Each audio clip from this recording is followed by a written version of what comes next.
কাছে শামীম, কি অবস্থা দেখছেন এই মুহূর্তে বাংলা মোটর এলাকায়?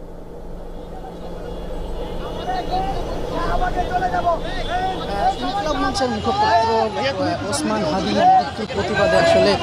শিক্ষার্থী দীর্ঘ সময় রাত থেকে সকাল থেকে আসলে তারা বিক্ষোভ করেছিলেন তবে এই মুহূর্তে তারা আসলে শাহবাগ মোড়ে যে পুলিশি ব্যারিকেড সেই ব্যারিকেড ভেঙেই আসলে তারা প্রধান উপদেষ্টার কার্যালয়ের দিকে বিক্ষোভ নিয়ে চলে আসে। তবে প্রধান উপদেষ্টার কার্যালয় অভিমুখে আসার পর সেখান থেকে আসলে তারা ডানে মোড় নিতে না পারায় বিক্ষোভ মিছিলটি সরাসরি বাংলা মোটরের দিকে এগিয়ে আসে এবং বাংলা মোটর এসে বাংলা মোটর মোড়ে বেশ কিছু সময় বিক্ষোভকারীরা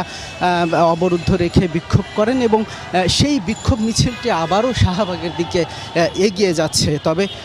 শুরুতেই তারা